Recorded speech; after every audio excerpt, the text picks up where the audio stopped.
Welcome, everyone. So nice to have you here. We are going to embark on a journey. As you can see, the title of this stream is Forgotten No More. It is about gods who have, been forgotten, have disappeared with the ages, and reemerged once the belief in them has returned. I want to take a moment to thank Chantel and Lost Worlds Archive for hosting us. And I would like to thank each and every one of you for taking the time to watch us either live or on a VOD and share in this story, this exploration, as we set forth. So, if each of you, Wasa and Chantel, want to tell us a little bit about the deities that will be seen in the next few episodes. Would you like me to go first? Bueno. Okay, cool. G'day everyone, my name is Wasa. I go by all of the pronouns, and my deity is called, for now, Willow. They're a bit of a wanderer, someone who likes to see what happens. Sort of, let's see where this goes, let's see where the path takes us, and we'll deal with whatever comes our way. And that's my character. That's my deity. Or at least as much as I'm willing to share at the moment. Hey, I am Chantel B. You can find me pretty much everywhere as Chantel B. And tonight, I'm playing a character that currently has no name because they don't know who they are just yet. This is a reawakening, so they don't know who they are. But what I will say is that historically, they were known as a god of artifice, of weaving, and of fate. And so that's where we're starting, and we'll see where we end up. Excellent. Thank you both. So, as you imagine the world in which we're in, close your eyes and think about a world of mystical elements, a world where magic is real and science is booming. Alchemy and technology and magic all merge to create a place with a lot of the things that we have today, but in a much more Renaissance-ish era. And then think of belief and how at that time in our own world, this time of enlightenment, as we liked to call it, we moved away from the reliance on our belief and began to rely on one another and on our own abilities. So, millennia passed with the original peoples.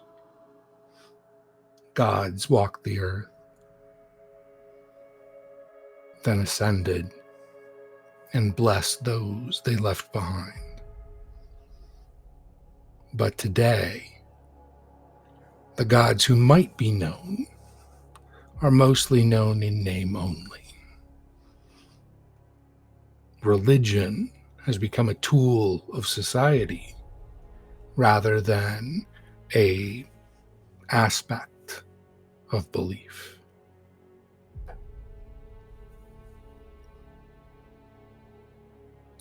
So let's feel out the world a little bit. And we're going to zoom in to a city with a massive green space in the center,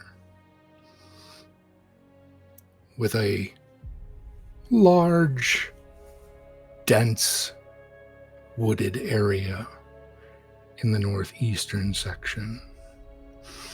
And if we step out of that forest and walk the streets, we will find ourselves at a townhouse. Actually, it's row houses, but a particular one. And within it, we have a young woman, a teen, who is having a story passed on by tradition from her grandmother to her. So one day she can pass it forward as well.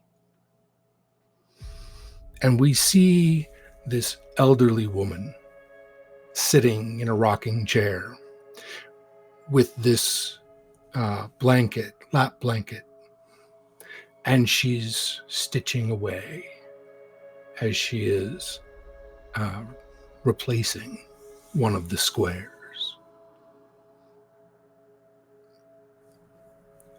and telling the story of how the stars once guided the peoples of this world and how they brought with them messages of various types.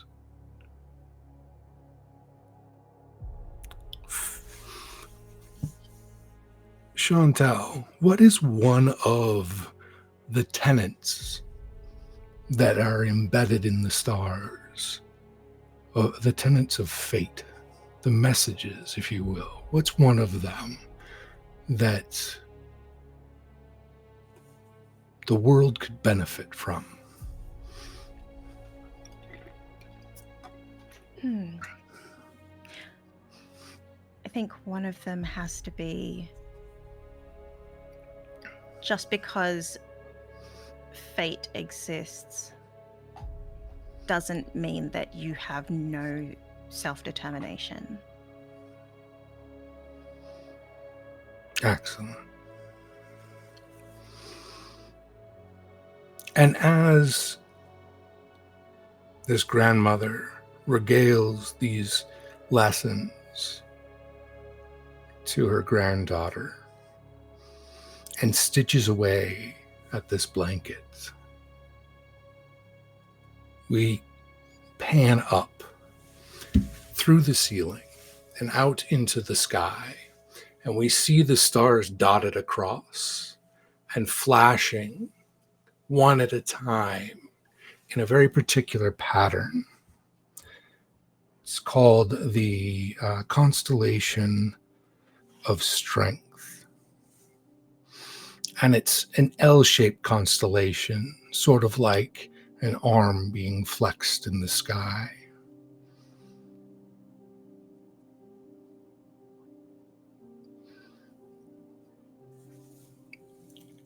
And we look down from the sky to the lap of the grandmother, and we see that the squares that have been filled in follow that same pattern, each one flashing for us, the audience, as we look upon this sacred moment.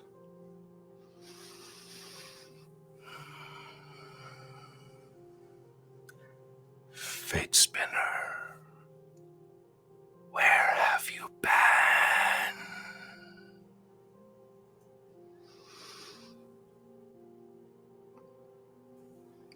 That whisper runs through your mind.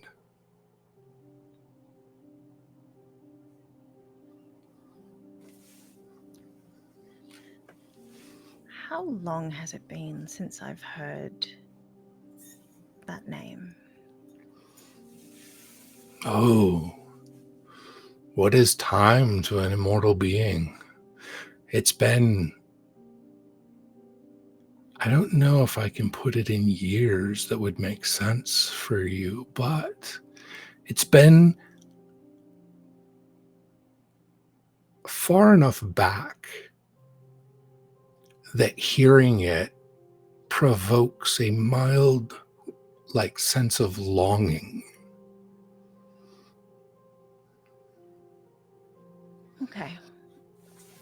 In that case, it's not like a sleepy sort of opening of a metaphysical eye and like a and then a roll back to sleep. It's been long enough since I heard a name for myself that I think I'll just take a look. I'm not going to move. I'm not doing like the metaphysical version of like moving at all. But I will take kind of peek my head out from the covers and have a look. As you cast your eyes in the direction of the whisper and follow its trail out to the mortal plane, through the veil, you see the spotlight, blurred edges of this grandmother stitching away. And with each thread, she's reciting one of the many tenets of fate that have been placed in the stars all those eras ago.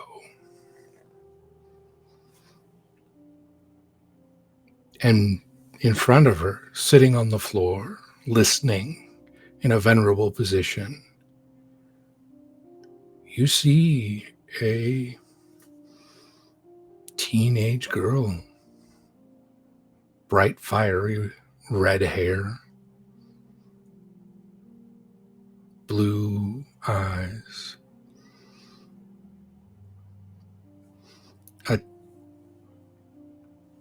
shall we say, like a light brown skin,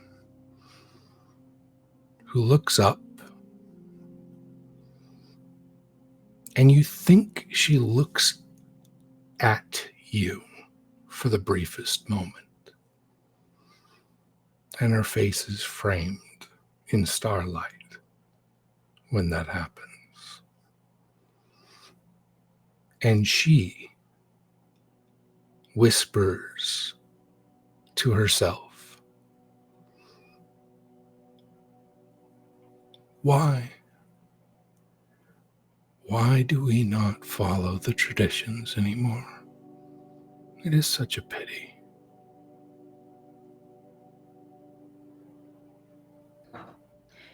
Well, to that, I am definitely going to have to say something, I think. And so I think what I will say is, you're so young to have such a respect for tradition.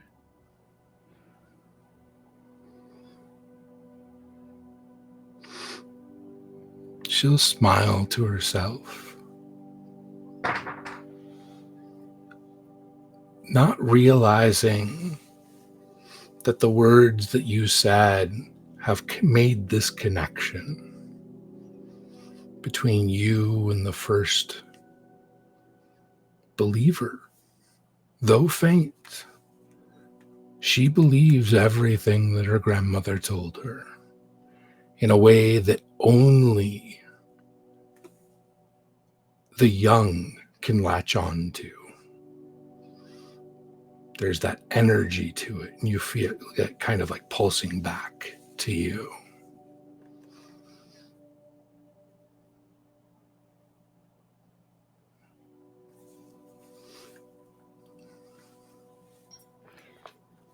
What is the world now?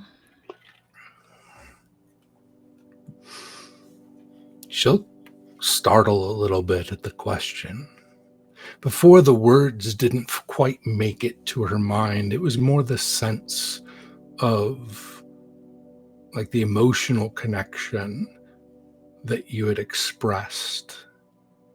And now she hears this question in her mind. And she looks at her grandmother, realizing that her grandmother didn't ask.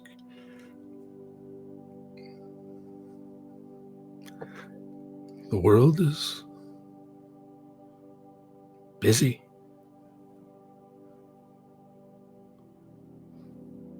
And splintered.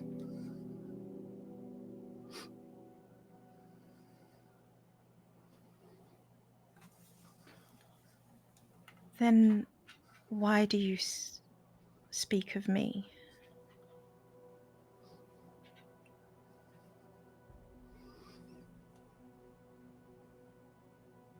Because of the beauty of the stories. They give us hope.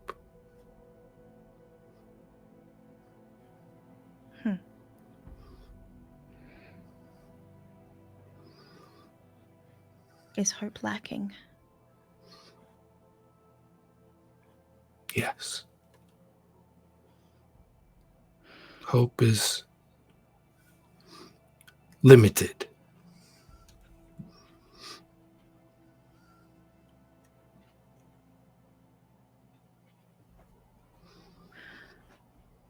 Then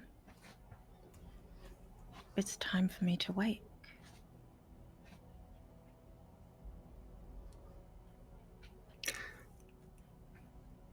She will smile again very softly as a tear runs down her left cheek.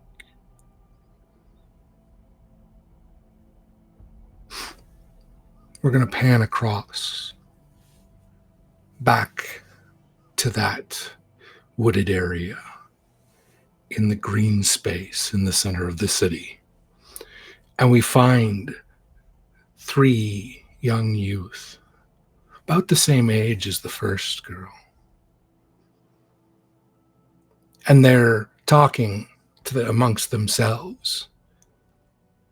Hey, did you hear? There's a haunted tree in the woods.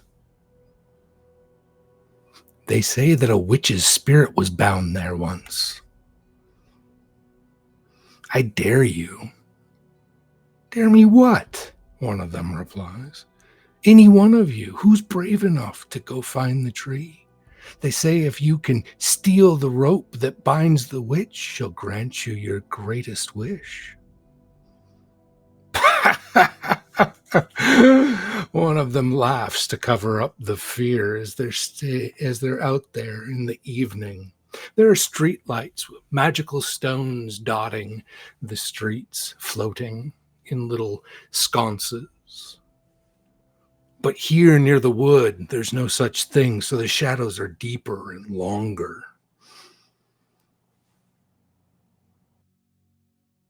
And the fear strikes 2 of the 3. But the third one, they are quite adamant. Well, if it's a wish they'll grant, it's worth it. Life's hard enough. It'd be great to have a break as they stamp their feet as they walk toward the edge of the wood. Fists balled in that way of that shares determination. And they trudge into the darkened forest. The canopy so thick that the stars and moon can't find their way through. And they weave their way amongst the shadows, trying not to step on anything that they might twist their ankle, or that they may harm something or scare something that might harm them. The other 2, you can hear them call out, no, we were kidding, come back. And the voices fade bit by bit.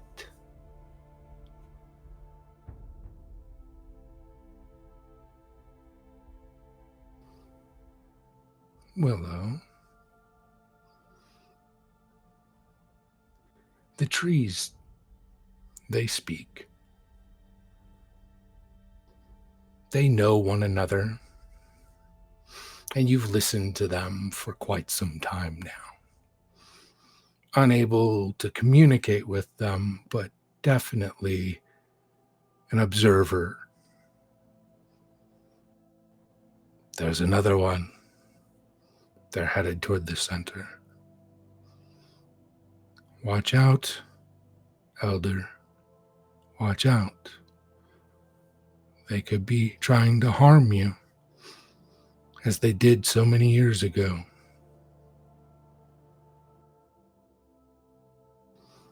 How has Willow's experience been bound to this massive tree with these sprawling branches in the center of the wood? This rope that has yet to fray and decay wrapped around its trunk. It has been maddening to be unable to move, to be unable to truly speak or communicate. It's like giving a toddler a timeout for eternity.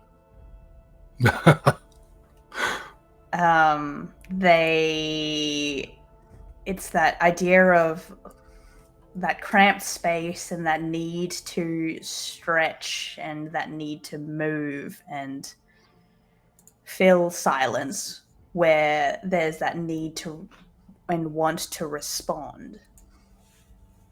What's happening? What's going on? Who's here? Because even throughout this long sleep, this long entrapment, there is still that curiosity and that want to know and the need to know that sort of just then begins to coalesce and grow as like this internal ball of feeling. Leave it at feeling.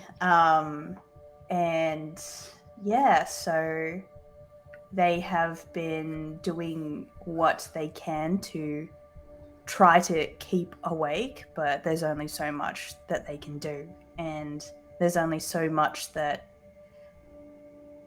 they can move. So there's even a little bit of that belief of, I made myself move, even if it is just the wind that is making the branches sway, kind of thing. Mm-hmm.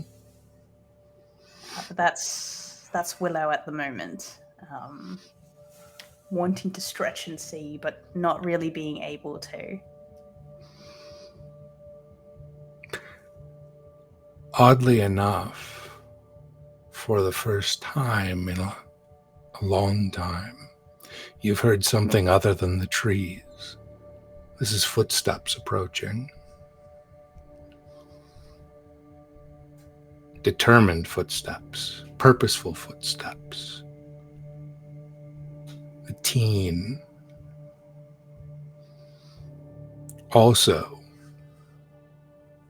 hair of fire, eyes of green, short cropped, soft features, but sharp eyes, fades into existence as they reach out and touch the knot upon the rope that binds you.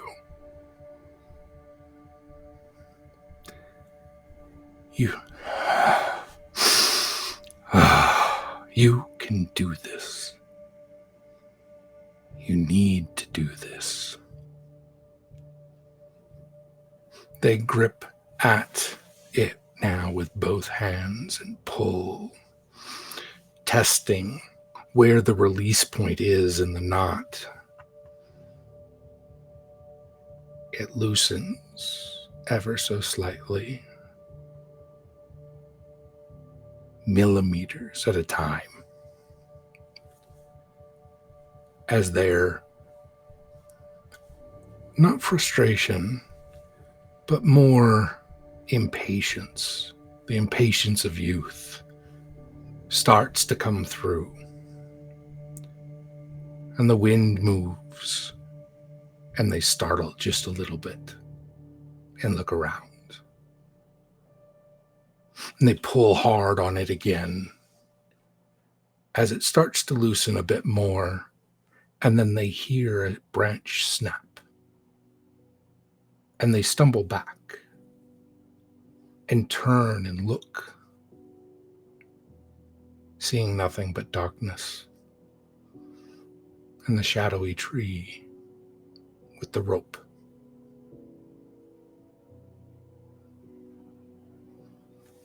What is Willow?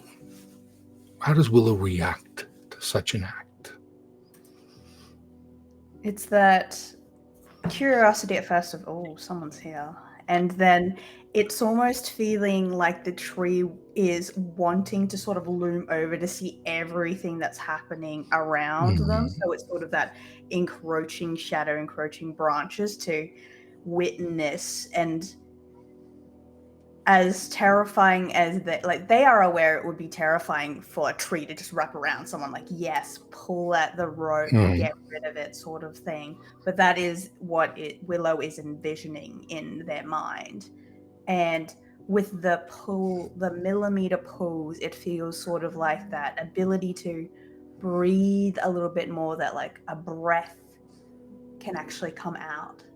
And I assume that sort of almost aligns with that idea of like the wind moving, the making the noise of the branches swaying, etc. And it's that flare of excitedness of, is this it? Am I going to move? Is this rope that has bound me going to get removed? Or like pent up, and maybe Willow doesn't quite understand they are a god. And yeah, in that darkness, I believe, sort of wanting to see more of what's happening, but still bound, wants to reach out in a way, in that form of like fireflies, to see whether or not they can get light in the area. As this brave young soul steps back toward the tree, poof, poof, poof, 3 fireflies ignite. And Willow can see this now like ethereal layout of everything with a tinge of what color? What color are the fireflies? I believe that they're that gold turning to the orange red. So, well, the hottest part of the flame is that blue flame. I feel like that's internal still. And it's like that the edges are there, the excitement, and then that flame color that you would expect. So the intent is a bit more of a like a sparkler kind of lightness, and that excitement, that warmth that is associated with fire. And as this like ephemeral depiction in fiery oranges and reds takes shape in front of you, you can feel this person's grip on the rope as they tug at it again and again, and it loosens more and more until it comes loose completely and falls down to the roots of the tree. I did it.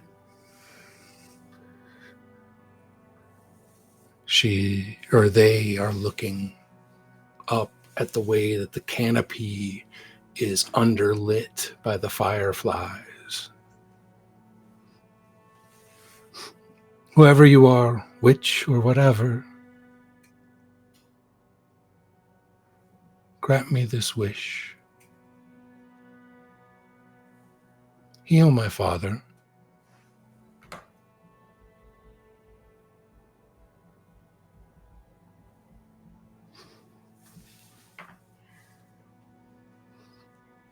There's that spirit of Willow is touching at the neck, like, oh, I can speak. And the first thing that this person hears is, let's not go with witch. Let's go with Willow for now. You're a brave one. What's going on with your father? They blink a few times at your voice, and they say, okay, Willow. My father was hurt in an accident and hasn't been able to work for over a year. I can see his light dimming, and it breaks my heart.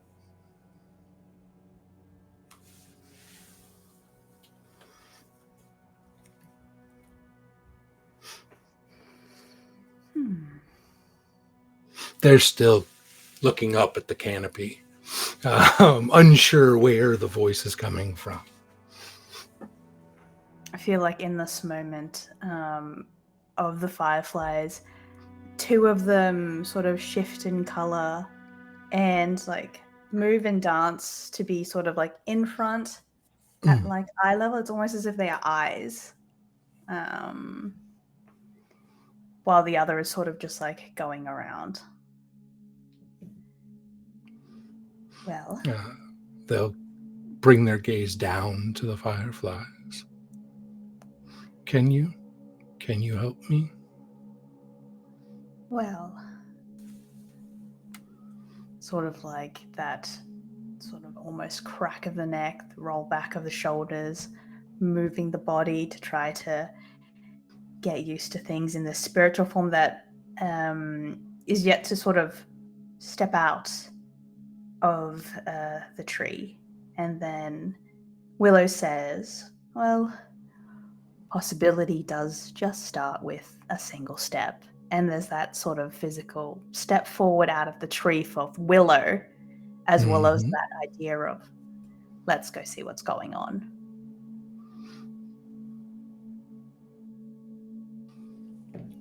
As each of you connects to that first believer in much, much too long, the night will pass and the young will need their rest.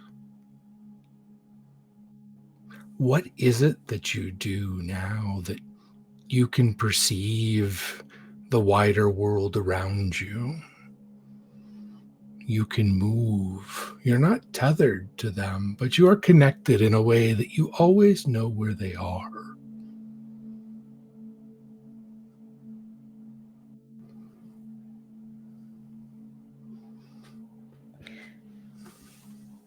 I'm not going to go far from my follower. But initially, I think what happens is I kind of look at the whole world just as an overview to see what it looks like, because it probably looks very different to how it did. And then through the night, I suppose, like I think at this point, I'm going to be very careful with my awareness of time. I don't want this teenager to like age before I finished looking at things. Fair enough. So I'm going to keep a close eye on my understanding of time and sort of start out at that global perspective and then go, that's not going to help me understand the world as it is. And then shrink down to, I guess, make an avatar that's roughly that height of that girl, Mm-hmm. so that I can see the world through her eyes. Your power is still fleeting. As you work to manifest the avatar, you find yourself unable to reach that size. And in this moment, you have a choice. You can keep a briefer existence in this world and materialize as a small creature, or you can wait until your power grows and try again.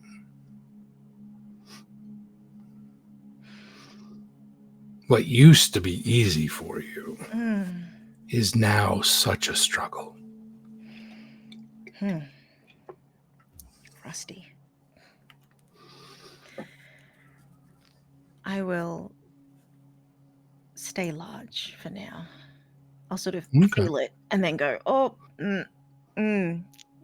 turns out getting out of bed when you're past the age of 30, you're going to break something. And that's kind of where I'm at. It's like, oh, okay.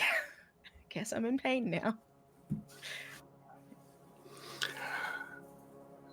The thing that stood out most to you as you pulled back is that the lights that dotted the landscape now are as numerous, at least it feels like they're as numerous as the stars in the sky.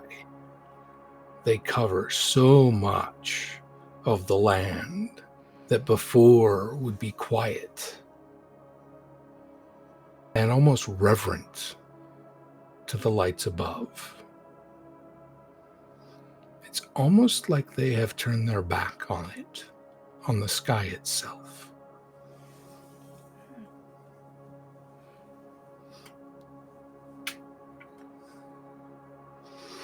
While you ponder that, Willow, you're in a similar position. You've followed this newfound follower to their home, watched them be tucked into bed, gazed upon the situation yourself. It looks like the accident wasn't luck. Somebody had done that intentionally.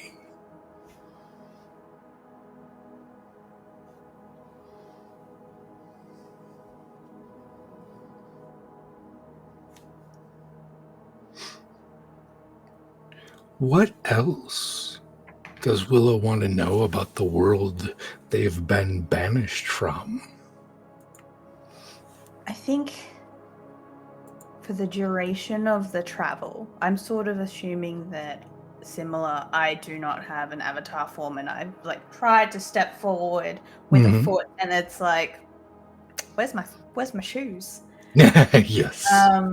And it's like, I guess I have to sort of almost spiritually piggyback on a firefly until it's sensible. The questions that I have are sort of, what is this world like now? Where is this world in its, what is this place? Because it's been forever. Their lanterns are stationary and dotted all over the landscape. They have them inside houses and hanging in the air above the pathways. They no longer carry one of their own. Instead, they rely upon the ones in their environment. They don't seem to look upward any longer. They're very focused on what's right in front of them. And the city you find yourself in is cold and stony. Lots of brick and concrete.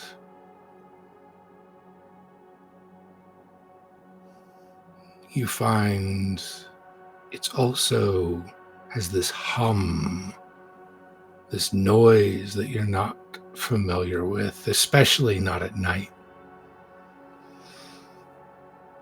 It leaves you a little bit on edge. Yeah. I don't see the stars. Is there so much light pollution that the stars are sort of dim from where I'm looking up? Being that you are a powerful entity unto yourself, you can gaze through that light. But if you're looking at it from the position of the firefly or the follower, the light pollution drowns out much of the starlight. The moon breaks through, but not much else makes it. Mm-hmm. One thing that you will gather, though, is that a particular constellation often associated with strength, I don't know what you might have called it at one time, seems to be burning a bit brighter this evening compared to the rest of the stars in the sky. Mm-hmm.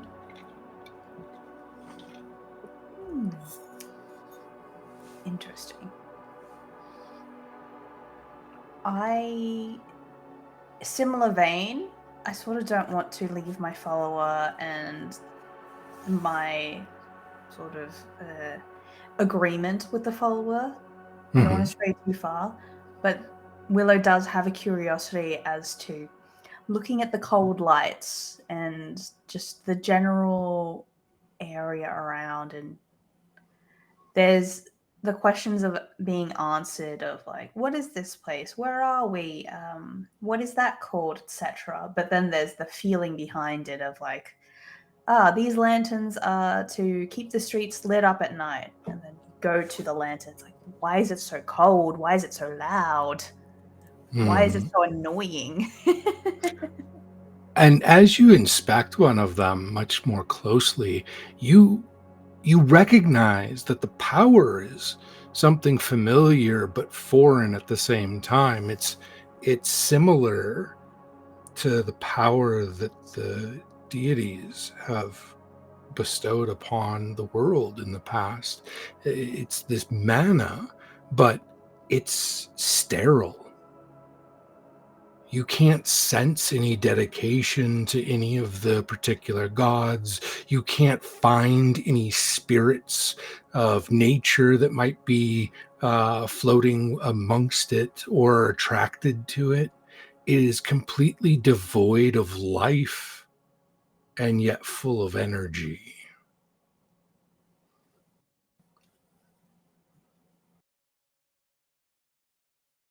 There's just such a strong want to mess with this light bulb. Just like, I don't like you. It's like a little firefly being like, I don't like you, to this like bug zapper, basically. Mm-hmm. How strong is the dislike? It's quite. I feel like Willow is projecting a little bit of the frustrations of being in that complete darkness and that coldness and that lack of light and lack of warmth, and seeing the same place but with light, and it's very fake to them. Mm-hmm.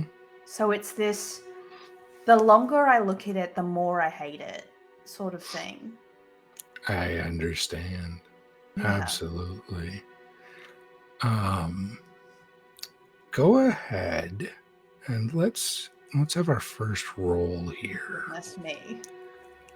And let's go with First roll. First roll is I hate bug zappers. Either wisdom or charisma, your choice. Is it your presence or your actual like intellectual, like not intellectual, but like thought based dislike that exudes forth? I want to, whilst I should use, I think like the thought process. I feel like it's sort of a vibe. It's coming out as a vibe. Okay, so charisma is +1 modifier. I rolled a 20. Oh my goodness. Okay, I'm just excellent. I gotta take a photo. First roll, first 20. Yep. Perfect. So 21 total. Correct and good. Yeah, it's like, I don't like your vibe. It's like... Did you say vibes? Smash. Yeah. Very, very accurate, as that frustration, that dislike, that's you focused into this thing, this stone, this crystal that's cold and devoid of life. Your spirit reaches out across the veil, and in this like circular sort of, all-encompassing wave, and it just shatters. The sconce still floating, but the crystal that was lit, pieces are now falling to the ground below.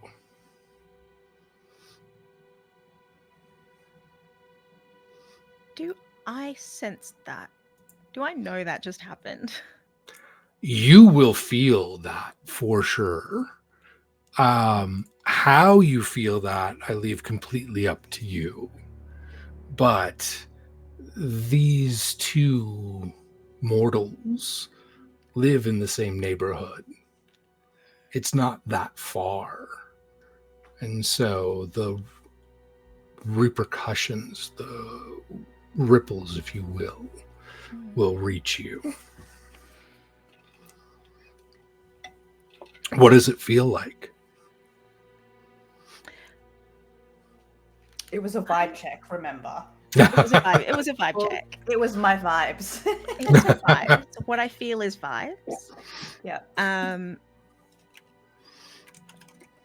think it sounds like someone in the next room broke a champagne flute.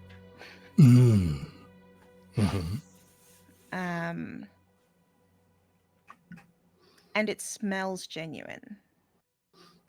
Like everything you've described about the world here is cold and calculated. And I think I just smelt instinct. Oh, yes. Like a whiff of smoke on the air. There's a fire burning somewhere, metaphorically speaking. For you, though, inside this townhouse, especially near either the grandmother or the granddaughter, it is not as cold. That lap blanket that the older woman was stitching feels cozy, familiar almost.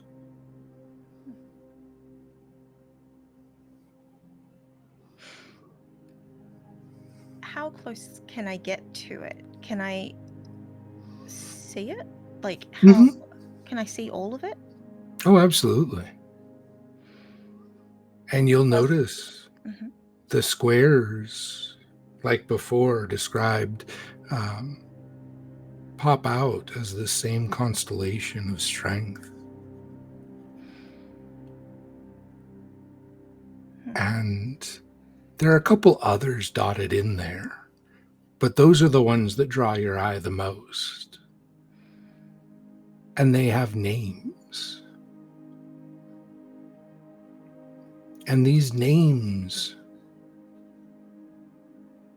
feel familiar, not in the sense that you knew them, but in the sense that they're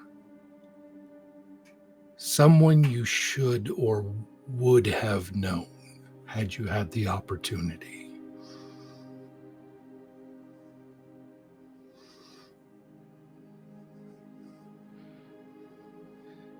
I'm gonna hold on to that for a moment and like look in the direction of that broken flute. As you cast your gaze, you're through the ether, you will see the warm colors of a glowing light flittering around, dancing in the night, if you will.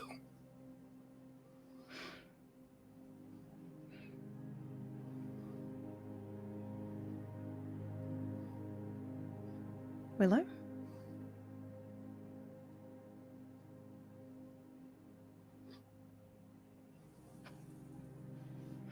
Willow, you hear your name. Is that someone who recognizes me? It's very much like, I know who you are, but I'm not saying your name sort of thing.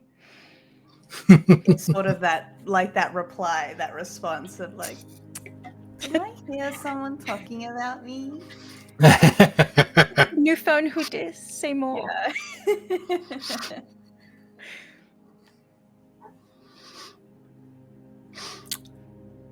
And with that, we're going to take a break. In about 3 minutes, an ad will run, and we'll be back shortly after the ad. Until then.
Welcome back, everyone.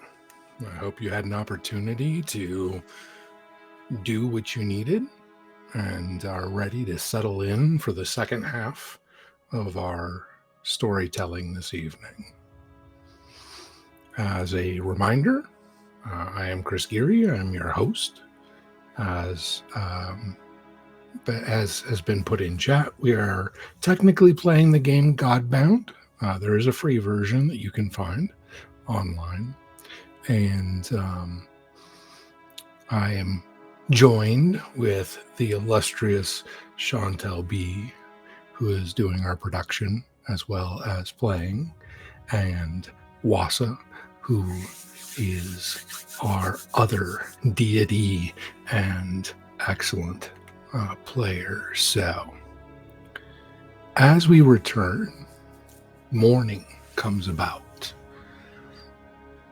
As deities, sleep is not really a thing. The slumber that you did maybe previously experienced was more of a disconnection, a separation from the mortal realm, where you were no longer provided with any stimuli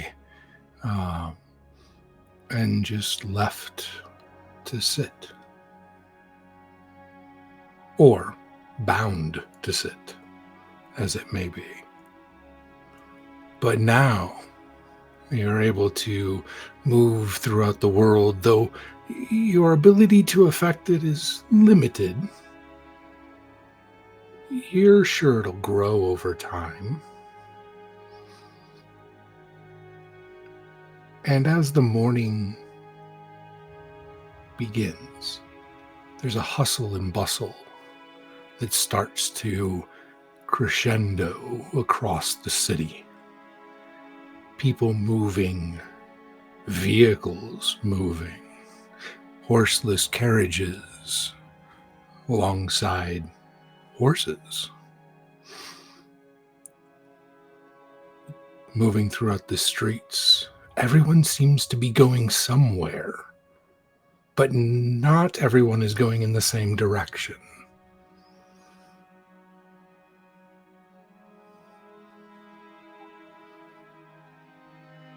Your two followers are up early.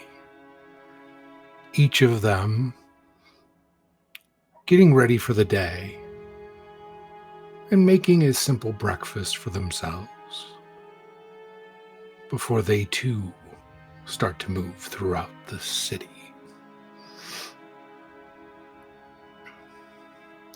What is your first reaction to this cacophony almost of activity?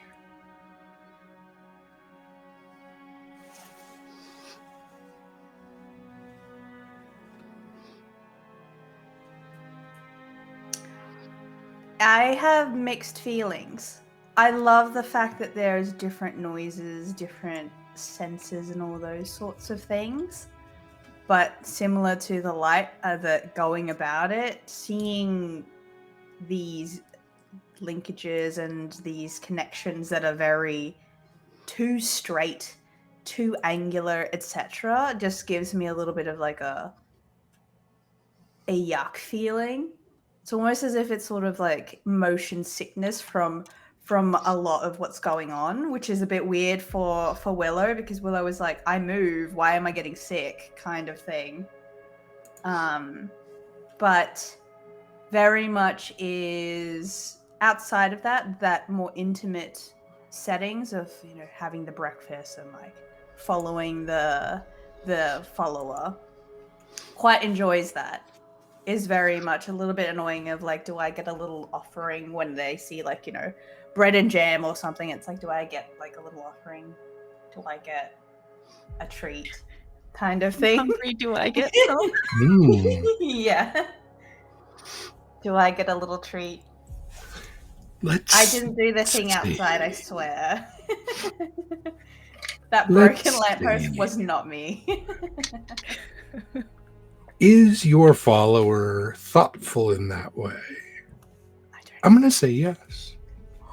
Oh, I feel They like have it was just a joke at the start, and it's like, Mm-hmm. They put a little. It's a little jam and bread actually out, and I don't know, Willow, if you eat or anything, but you can have some of mine.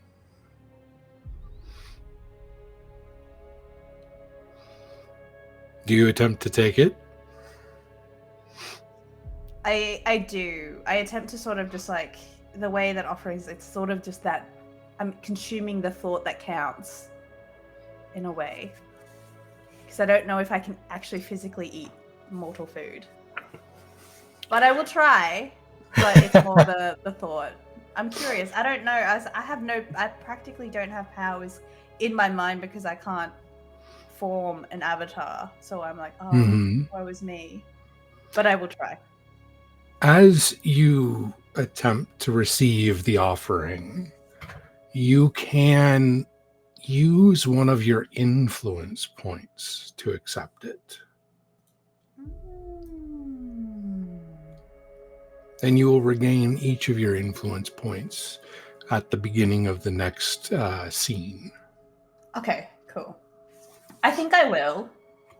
It's out of curiosity, and then I think that it's sort of to the follower proves that I do exist, and it's not just like a fear-related fever dream from the game of courage from last night.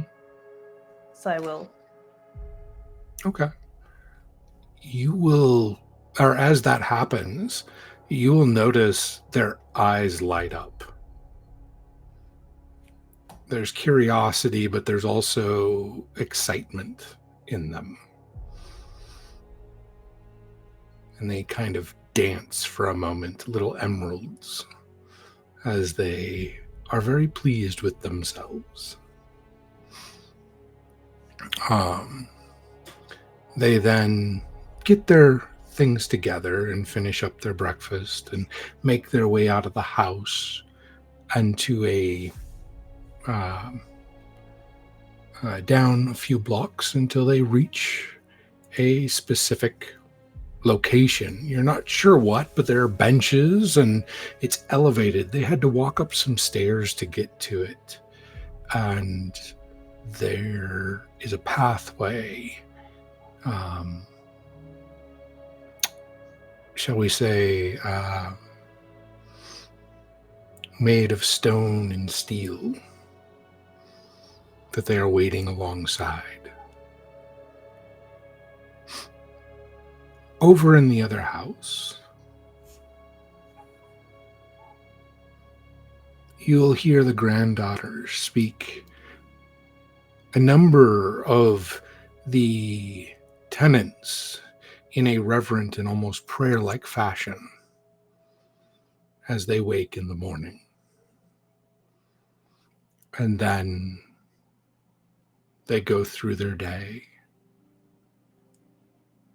and are thankful that fate has smiled on us and we are able to eat this morning.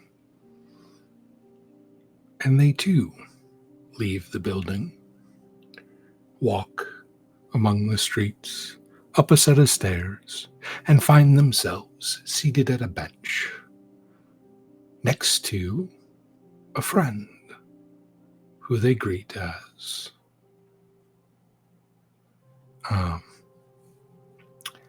Heretica. How are you today, Heretica? Are you ready for school?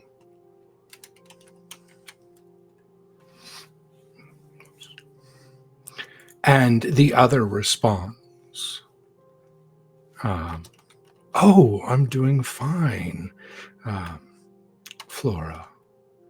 I'm ready as I can be, though. I mean, it's exam week.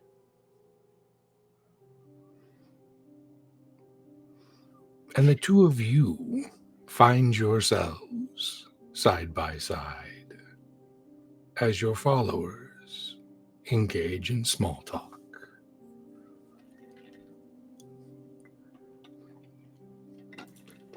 While you don't have a form of any sort. Your presence is undeniable to one another.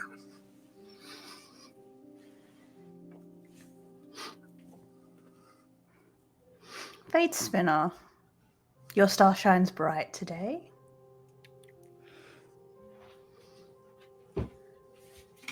Thank you. I could say I wasn't expecting to see you here, but that would be... Surprise.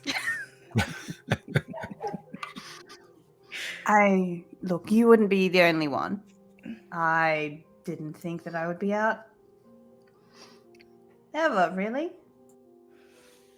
I knew you would be out, just not exactly when.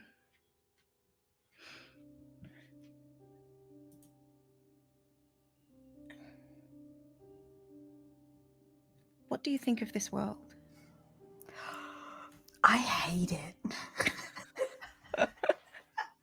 Well, no. I feel like Is it? It's cold. The flames are cold. The nights are lit but cold. Too And bright. have you heard the noise? I cannot unhear the noise. It is very I like the different. follower. Oh? Yeah, I like them. I don't like most things outside, but they're not too bad. I got an offering today. Oh. So did I. Ah, it feels good. It feels so good. It feels rejuvenating. It does. Makes you want more, but well, I think that patience is a virtue that I am growing with everything that happened. I think. Patience. Narrator voice, entirely false. Yeah.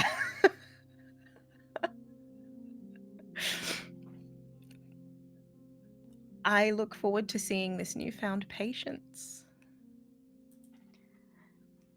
I appreciate it. And how about you and your follower? When did you... She called me not long ago. Have you... Is it just me, or is the night the daytime also now? Yeah, I had to change my perspective to actually see the stars. From the land, it was blocked out and too bright, and Yes. It seems they have tried to learn our ways. they've made an attempt. Yes, I feel like they took a wrong turn, and that's strange coming from me, but like they turned around and walked backwards, but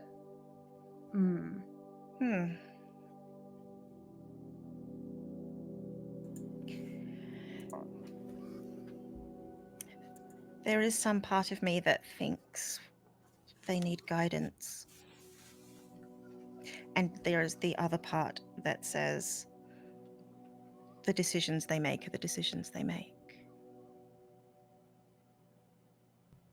I think so. I will admit, I did say I would help. Oh? This one.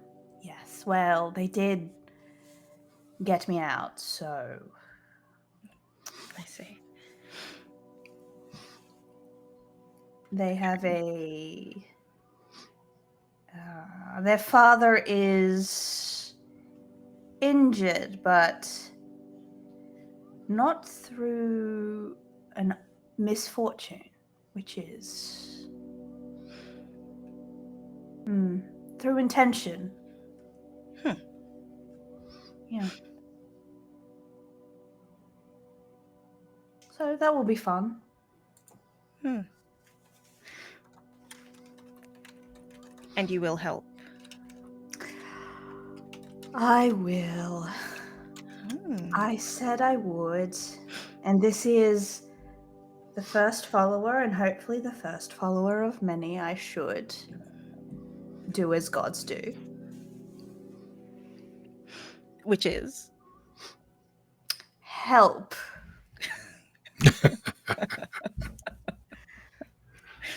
I will let them. I won't play too hard of a hand as well, but they wanted their father healed, and that's not really exactly my forte, but I can figure something out that'll lead to that path, I think.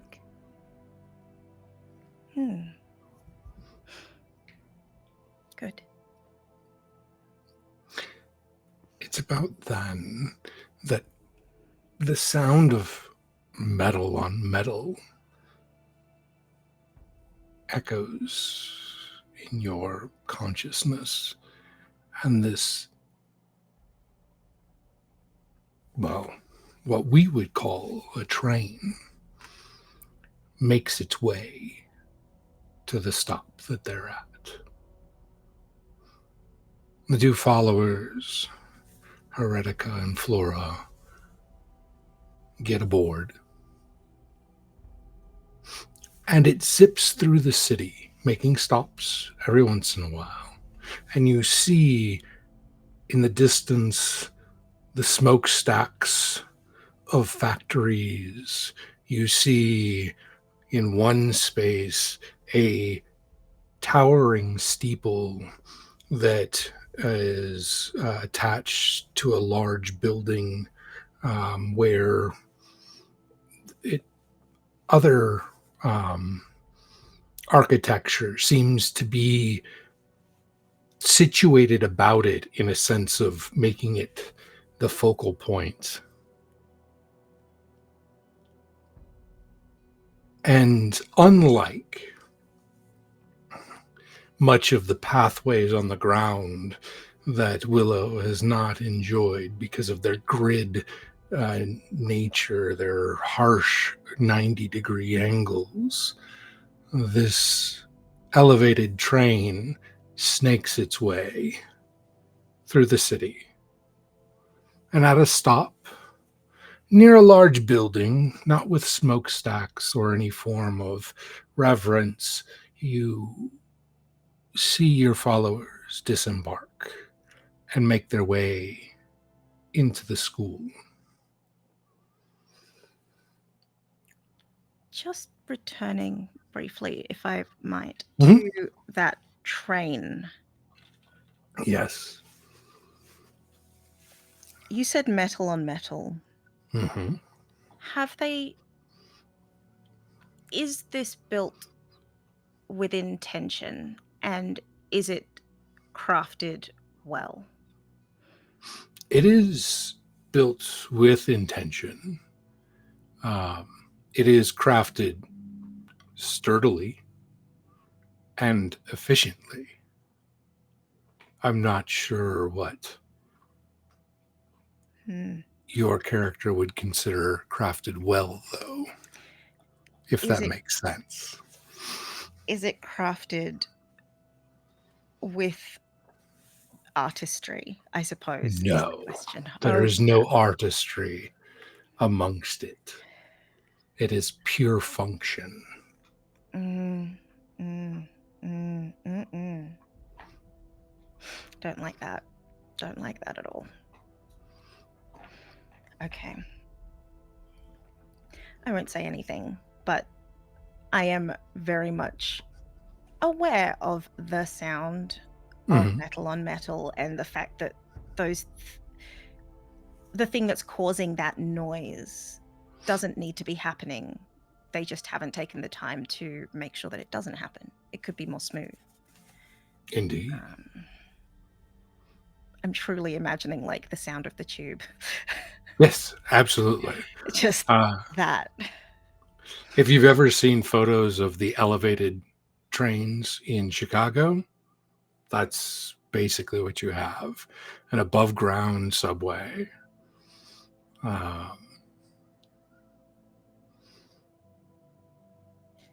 Yeah. And they're just inside it happily. Yeah, there are seats. It's not like the residence that they were in.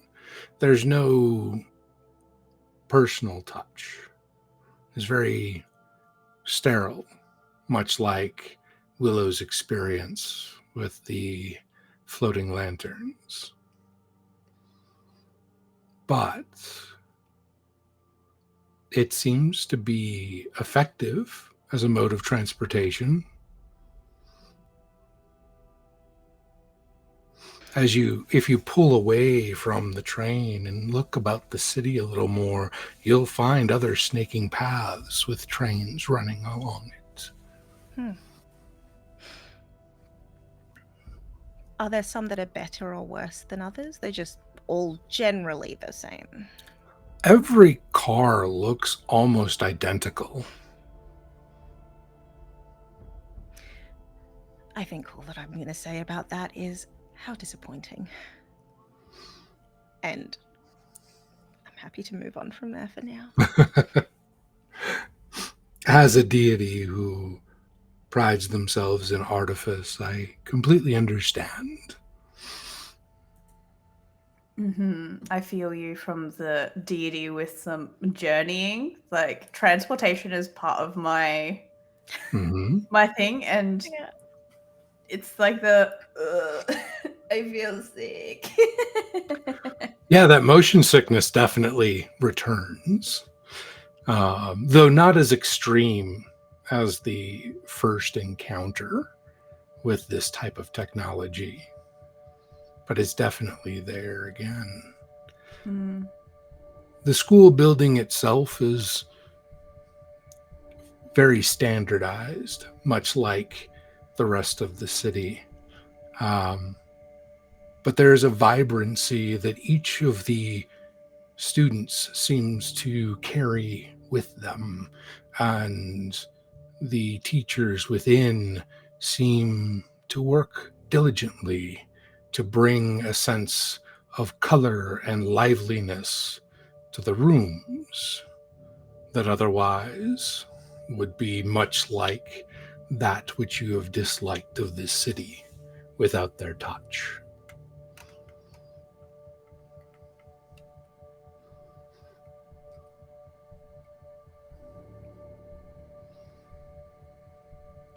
Do you plan on just observing, or do you want to interact with your followers as they go through their day of learning? Bit of both for me, I think. I think it's observing the environment and that relief that there is something with warmth and depth and soul in this otherwise very boxy place. Seeing who they interact with, listening to the conversations, and it'll be probably only in those moments of privacy of when they are walking to class or something where there would be that conversation or that question. A part of Willow is definitely, I wonder how many other followers I can get in this wonderful little world. So it's part of the observation is that of, I have one and I'm happy with one now, but if I do this, maybe I can get more people. How does your follower know what you are the god of? No. Very good.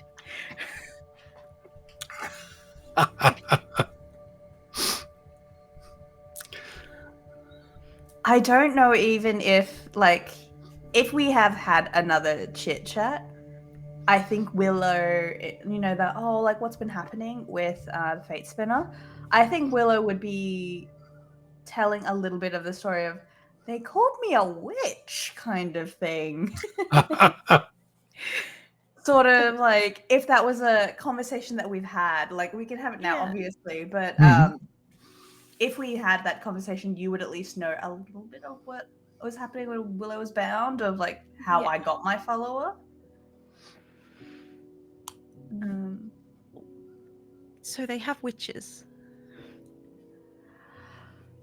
I didn't ask fully about whether or not they were real. I thought it was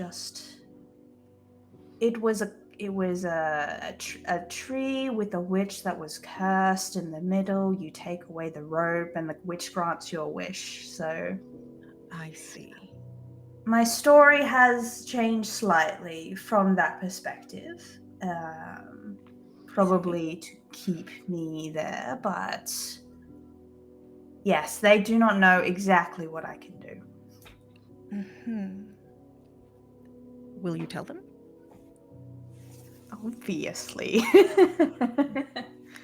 Worth asking. Well, we haven't had that conversation yet. It's sort of, hello, my father is unwell. Can you help? Yes, I'll see what I can do. But I'm also learning what I can do. I look at this, and it's sort of that mental gesture at the nothingness that is no avatar. Mhm. I Mm-hmm. can barely become a firefly. Barely a light.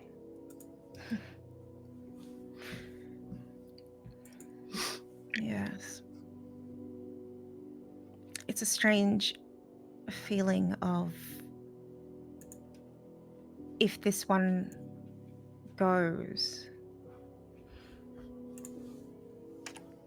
will I be going back to sleep? How long am I going to stay awake for? Mm-hmm. I have no idea yet. And there's a little part of me thinking maybe it's best to be asleep with all of this grinding. But she called me, so I will reserve judgment until I've seen how they live. And she seems to know pieces of the old faith. Not necessarily what their purposes actually are, but the pieces are still there. Are the pieces in the teaching that they received that day? Yes, What do they tenants. learn? They basically they learned like the lessons. Think like if someone were to learn from Christianity the Ten Commandments, but nothing else.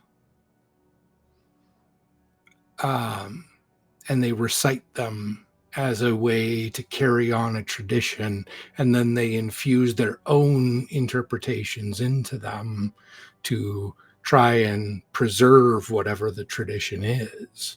So the intent is correct, but the original purpose is missing.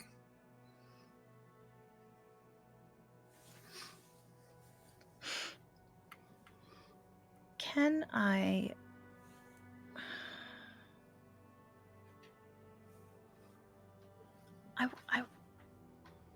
like to just try to make it so they can see my constellation in the classroom in some way, whether it's just the shape or they just see some sparkling lights or Which glinting of constellation? metal. Because if I remember Fate Spinner, you created quite a number of them over the years. I did. And I think I'd like to go with the one that was brightest for now. So the constellation of strength.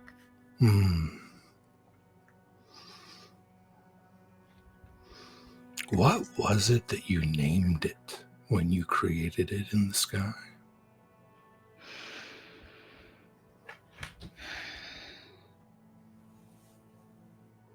Resilience.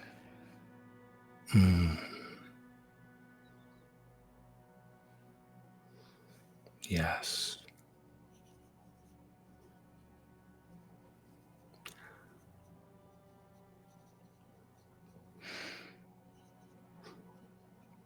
Give me, again, wisdom or charisma as you try to exert, whether it be focused, as you try to intentionally and thoughtfully focus your spiritual energy to manifest, or if you are using your presence and like the innate godliness to share that in the classroom for her eyes.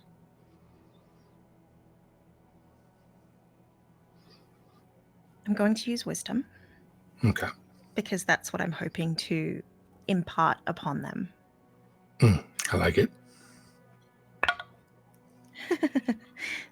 And that's a 3. Oh, nice. So there will be no wisdom this day.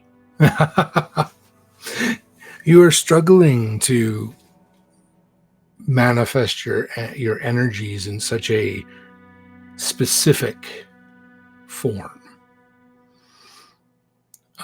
You think if you were able to manipulate something that was already in the mortal realm, you may be able to do what you're looking to do. I have a question. Yes. 1, am I in the room? And 2, how many times can we use these little gifts of ours? Like, are we in the same classroom? For this time, yes. We'll start there. This class period is a shared class period. Okay. They actually share about 2/3 of their classes. And how many times can we use the little gifts? Because something that I'm looking at, it says commit effort for the scene. So is that just this classroom scenario where this is happening? So yes, so you can expend effort in that case. If it is a lesser gift, it's 1 point. If it is a greater gift, it requires 2 points. Okay. Because I'd just like to know how many of those we have. So at the end of this scene, I get that effort back. Yes. Is that correct? Yes. Okay. Mm-hmm. Because I feel like I sense that this wisdom moment is happening. Mm-hmm. And I want to stretch out my powers a little bit. And Okay. I want to go, do you want to play with a little bit of luck, Fate Spinner? And up to you, but I can use Spun Fortune. So commit effort. You can re-roll a roll. You can re-roll the 3. Yeah. Ooh, that's interesting. Will the deity of fate allow luck to intervene? I'm like slightly jazzing you. It's very much that it's a little bit like you get a little bit of something, but also I get to see how much I can stretch out my powers. I'll take it. How does it manifest? So you were looking at little lights and things, right? What was it in particular? Like, was it like the lights in the ceiling, or was it like a little constellation or something? What I was looking at was the way that light is glinting off of metal objects in the classroom. Perfect. So I kind of want to know whether or not, like, there's a little whisper to Heretica of, like, sort of, do you want to see something interesting? And then, like, a little, like a little blow of the wind kind of thing, and the like a wind chime or something sort of just like changes so that like the little metals on the wind chime sort of reflect a little bit bright, like hit the light a little bit better. And it's just that slight shift to get basically another moment of you to get that reflection. Because I was thinking light reflections as well from the outside. Like, you know, let's add something warm to this very cold place. Yes. Let's use the sun. Let's use light. Yes. Okay, let's see what happens now. That's a 3. So that's no! 5. A little bit better. A little bit better. It's fine. We're working on it. We're getting there. Oh, no, it's just a 4. But we'll get there. With the intervening of luck, as you are working on this and unable to quite manifest, you will like turn your attention to the lesson itself, as they are now talking about star charts, and they pull down one. There's a chart of the constellations in the night sky. If you wish to expend a point of efforts, you can have an automatic success by manipulating how the light kind of bounces off of this. Basically, think like the old maps that they used to pull down in classrooms. It's similar to that. And it unrolls, and you can light up that constellation for a moment.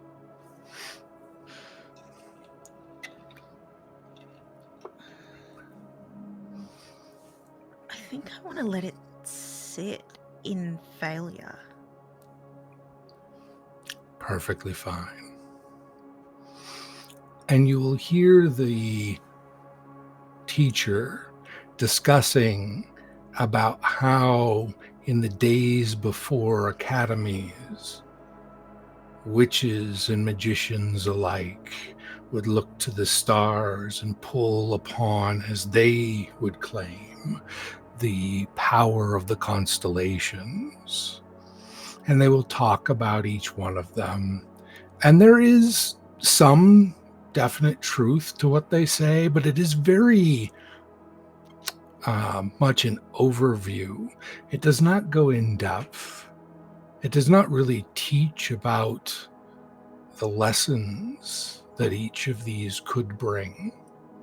It has no recitation of any of the rituals or rites connected to them that different deities had placed upon them when they infused aether into the constellations. It is simply like a laundry list that someone is going through, and they name off.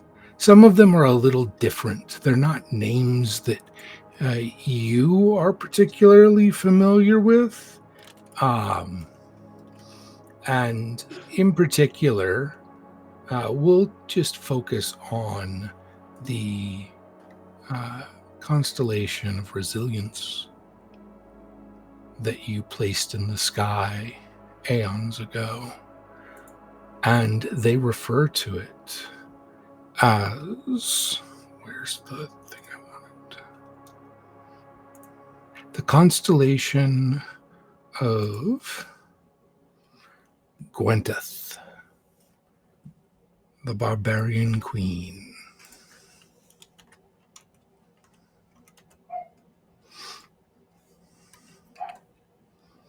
And that's all they share in that regard. Who's that? It's not a name you're familiar with. I feel like I said it at the exact time as you, because I'm like, ooh, at the start it was one of those, ooh, a little lesson about you, how cool, and then this like, Yeah. Roll in. Both of you roll intelligence for me. goodness, where's the sheet? Come on, Willow. That is an unnatural 20. The dice are telling a story today. They Yeah. are. I rolled a 21. Excellent. As you are like straining to remember, because it's been a while, all of this takes practice to be able to trace all of the details of the cosmos back to your ascension. And you do remember a Gwyneth. She wasn't royalty.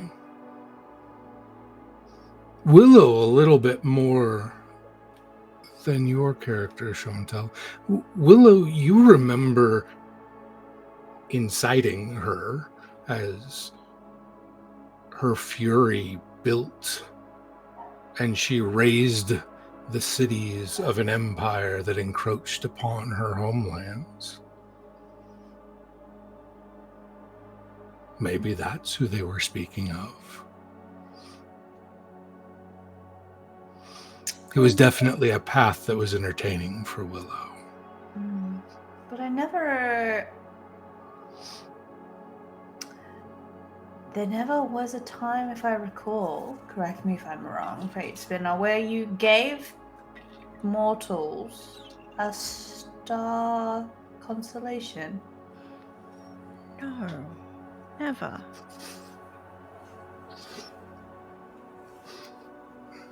They clearly wouldn't know what to do with it. This association, as far as you can tell, is complete facsimile of their own. It also does not seem to be connected. Well, I don't know. Would resilience in the face of oppression and pushing back an oppressor fall into the original intent of the constellation and the wisdom you wished to provide when you gave it to the world? No. So this too has shifted.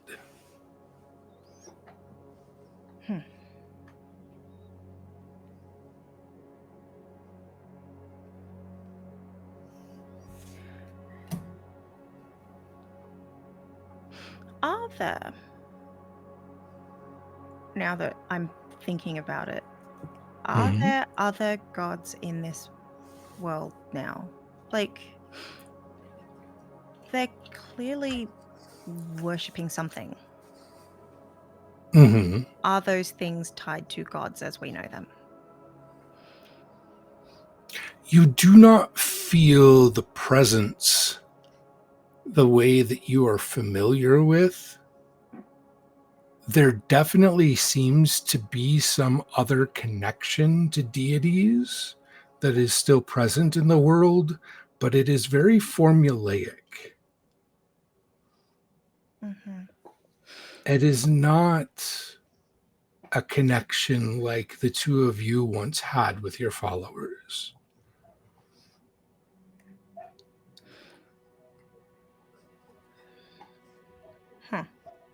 But yes, it does exist. You just can't hear their names or their voice because that connection seems to be more about the mortals than about the gods themselves.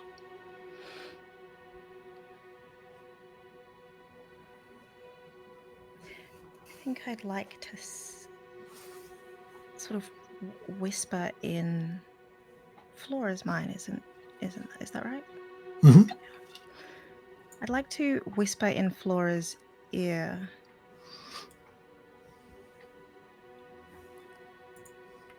How much of this is your belief?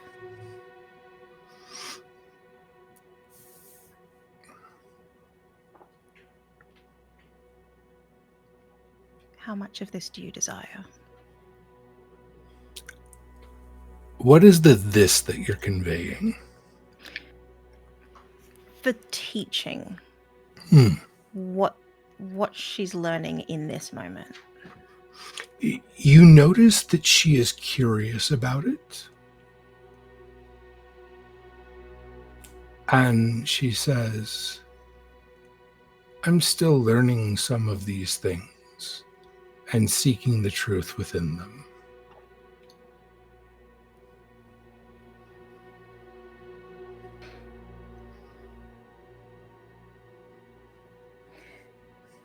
Then know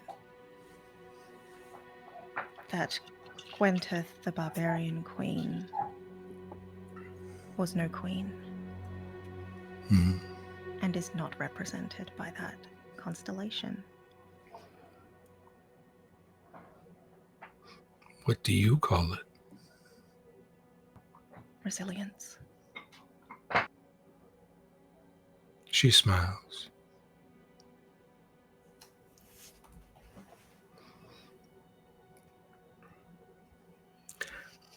And as luck would have it, we will wrap up there with our thoughts from each of our deities about this world that you've found yourselves in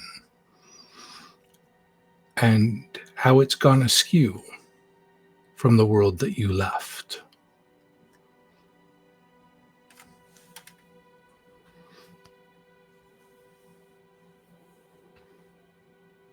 Yay. Cool. So good. Thank you to the players and to the audience for our first of 5 episodes about our gods and their followers. Their reawakening, if you will, for this evening or this morning in Australia. What's something that you have hope for your deity going forward now that they've reawakened?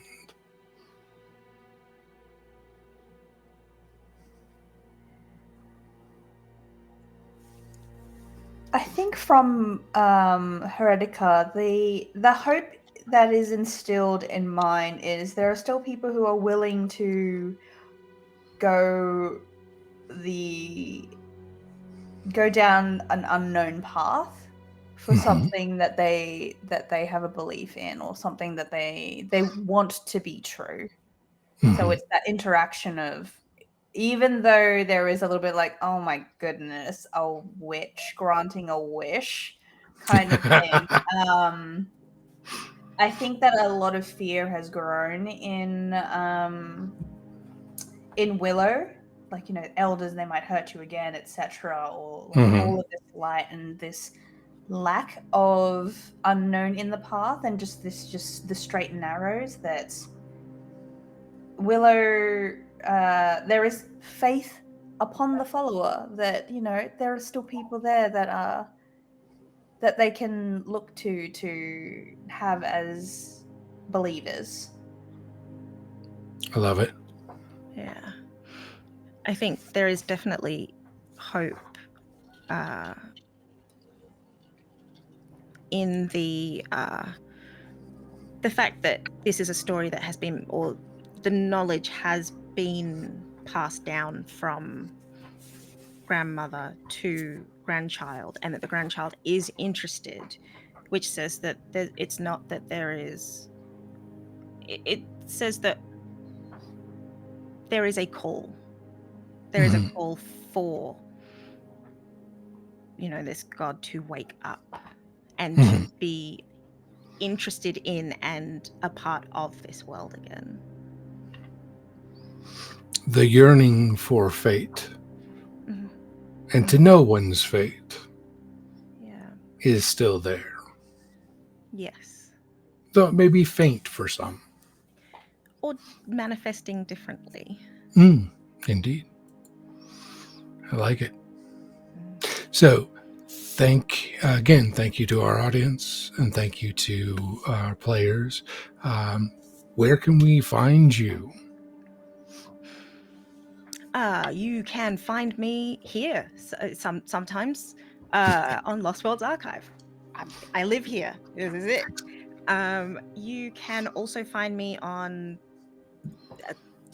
Twitter, I guess, insofar as it is, and Blue Sky, and anywhere that fun is being had, I will be lurking. Probably. Excellent. You can, similar. I'm a little lurking goblin everywhere under Wasabote, mostly on formerly known as Twitter, and I'm also on Blue Sky, but I'm not very good at updating that one. But I'm making an active effort to try my best. Yeah. And for the next 5 sessions, you'll find me here on Lost Worlds Archive. You'll also find me at Chris Geary on Twitter, on Blue Sky. Those are the places that are easiest to find me. This show is fortnightly, so we will not be next week, but the following week. And please come back and join us as we continue this short series of belief and hope is the note we ended on tonight. It is indeed. And for anyone wondering what all the noises have been, a puppy has been in the room. Ah. So that has been fun as well. Good night, everyone. Good night.